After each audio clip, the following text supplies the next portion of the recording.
안녕하세요 여러분, 상승미소입니다. 이미 커뮤니티 게시판에 공지해드린 대로 데일리 마켓 브리핑 매일 아침, 시간이 안 되는 날은 어쩔 수 없고요. 그 다음에 방송 나가는 날을 빼고는 매일 아침 전날 저녁이나 새벽에 일어난 속보성, 아니면 그 전에 제가 미처 파악하지 못하거나 파악했어도 제대로 알지 못했던 내용들, 금융시장의 중요한 변수가 될 수 있는 내용들을 정리해서 짧은 시간 10분 이내로 정리하는 시간입니다. 오늘 첫 번째입니다.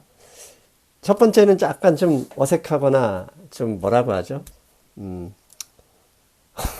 제대로 진행을 못할 수도 있으니까 그 점 양해해 드리고요. 먼저 첫 번째 소식입니다. 토요일 새벽에 머니투데이 뉴스에 나왔던 내용인데요. 중국이 은행 지준율을 0.5% 인하하기로 결정을 했습니다. 근데 이 0.5%의 지준율을 인하하면 은행권에서 추가로 대출할 수 있는 여력이 약 150조 원 정도 된다고 합니다. 근데 한마디로 150조 정도 그 대출 여력을 풀어서 경기 부양, 내수 부양을 하겠다. 중국 정부의 의지죠. 이번 지준율 인하는요, 2018년 무역 분쟁, 미국과 무역 분쟁이 시작된 이래로 8번째 지준율입니다. 근데 이런 경기 부양책, 이것은 미국과 지금 무역 협상을 앞두고 있는 중국에게는 미국에 대한 유화적인 손실일 수도 있습니다.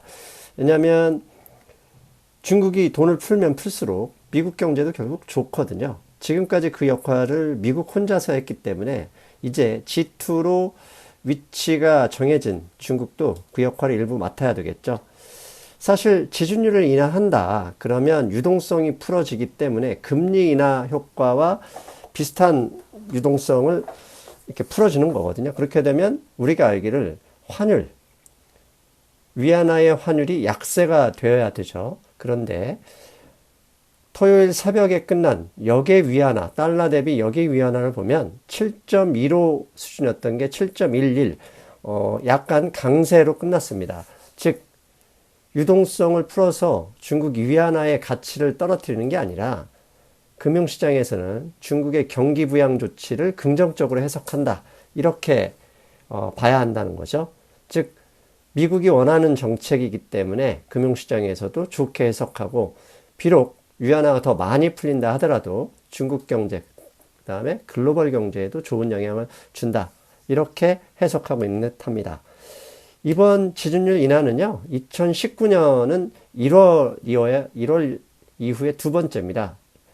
근데 이번 지준율 인하는 맨 밑에 보면 차트, 지금 보시는 차트의 오른쪽 끝에 보면 초록색이 더 많이 떨어져 있죠. 그러니까 소규모, 그러니까 일부 지역, 지방정부의 소규모 상업은행 같은 경우는 추가적으로 더 금리를 인하할 수 있다.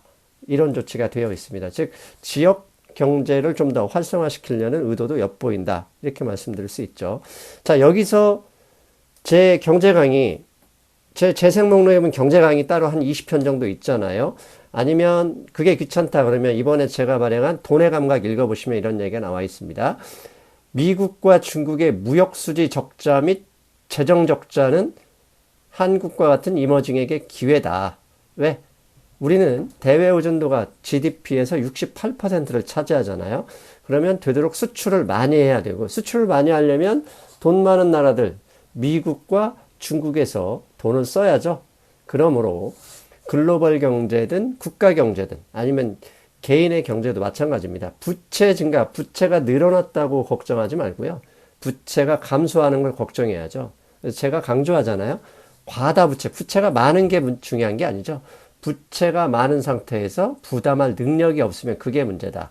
만약 중국이 돈을 늘리는데 성장률이 예상보다 안 나오거나 무역수지 흑자가 적자로 될 때, 그럴 때는 중국 경제도 약간 주목해야 되겠죠. 하지만 현재도 중국 무역 흑자는 흑자입니다. 무역 수지는 흑자니까 그 점도 감안하셔야 될 것 같습니다. 또 다른 소식, 중국의 외환보유고 8월 달에 외환보유고가 35억 달러 증가했다고 합니다. 그래서 8월 현재 중국 현재 총 외환보유고 총액은 3.1조 달러입니다. 중국이 부채가 많아서 문제다. 기업 부채 터지면 중국이 망한다. 이렇게 말씀하시는 분들 많은데요. 한 나라의 부채 문제가 많을 때 문제가 되는 건 외채가 많을 때입니다. 근데 중국의 부채의 95% 이상 대부분은 중국 국가에서 생성된 부채입니다. 그리고 그 부채를 감당할 수 있는 외환보유고가 3조 달러 이상 있고요. 그 다음에 무역수지 흑자도 계속 지속되고 있기 때문에 중국 경제는 그렇게 우리가 비관적으로 생각할 필요는 없다. 저는 이렇게 계속 작년에도 올해도 주장하고 있습니다. 그래서 중국 투자, 중국 펀드를 1년 넘게 추천하고 있다는 걸 기억하시죠? 그 다음에 디지털 타임스에서 오늘 새벽, 오늘 아침이네요. 이런 뉴스가 나왔습니다. 미 백악관 경제위원장, 백악관 경제위원장이 커들로죠. 커들로 위원장이 10월 달에 미중 협상을 워싱턴에서 하기로 합의를 했는데요. 그때 미중 협상에서 단기적인 성과를 원한다고 발언을 했습니다. 제가 이거 금융시장 브리핑에서는 9월 달로 얘기를 했었는데 정정할게요. 10월 달에 협상하는 것으로 했습니다. 자, 미국 경제위원장이 이런 얘기를 했다는 얘기는 지금 급하다는 얘기죠. 왜냐하면 금융시장 브리핑에서 계속 말씀드리잖아요. 미국의 최근 되게 트럼프 대통령을 비난하는 글들이 상당히 많습니다. 경제 전문가, 신문 할 거 없고 월스트리트 투자가들, 그 다음에 IT 기업들이 이런 얘기 많이 하죠. 실제로 미국과의 분쟁 때문에 경제가 많이 위축되고 있다. 이런 얘기를 하는 거죠. 그러니까 상당히 불리한 상황이기 때문에 뭔가 성과를 가져와야 트럼프 대통령 면이 설 수 있겠죠. 일요일 밤에, 그러니까 토요일 날 나왔던 월스트리트 저널 기사입니다. 월스트리트 기사에 이런 얘기 나왔습니다. Fed 리서치, 그리고 미국의 연준의 리서치 센터에서 조사를 했더니 무역 분쟁의 불확실성이 앞으로 2020년이 되면 GDP의 1% 정도를 까먹을 수 있다. 이런 얘기를 했다고 합니다. 사실 미국이 잘 되어야 국가 주머니에서 인심이 나오는 거거든요. 그런 상황에서 트럼프의 무역 정책이 이제 3천억 달러 소비재까지 가면 JP모건의 분석에 의하면 1년에 한 가구당 1,000달러 정도 추가 부담한다고 그러거든요. 그게 다 비용이기 때문에 아마 만만치 않을 겁니다. 그리고 트럼프 대통령의 트윗, 중국하고 분쟁을 얘기했던 트윗이 과거에는 중국 시장에 더 큰 영향을 줬었어요.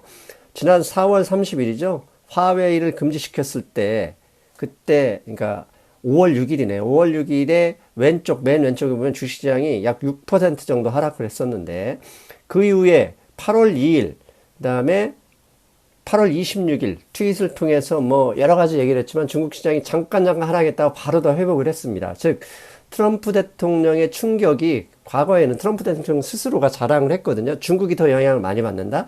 그런데 이것도 한계 요형 체감의 법칙이 들어가는지 별로 영향이 중국 정부, 중국 시장에 영향이 없는 거니까 한편으로는 앞으로 무역 협상에서 좀 더 과거보다는 좀 더 적극적으로 임하지 않을까. 물론 이제 중국도 어느 정도 양보를 해야 되겠죠. 자, 여러분 오늘 첫 방송 어떠셨습니까? 조금 부족하더라도 계속 좋아질 것이니까 조금만 기다려 주십시오. 그런데 이 방송은 시간에 구애 없이 속보가 나오는 대로 밤낮 새벽 구별하지 않고 올릴 예정입니다. 그러니까 놓치지 않으시려면 여러분들 구독, 알림 설정 반드시 해두셔야 됩니다. 시간에 어떻게 보면 속보성이니까 얼마나 빠른 시간에 보느냐에 따라서 여러분 시장 대응, 그 다음에 경제 대응 하실 수 있다는 점 알고 계시죠? 구독과 알림 설정 반드시 해두시고 좋아요 눌러주시면 더욱더 좋겠죠. 저는 화요일 본방송에서 뵙겠습니다. 여러분 안녕.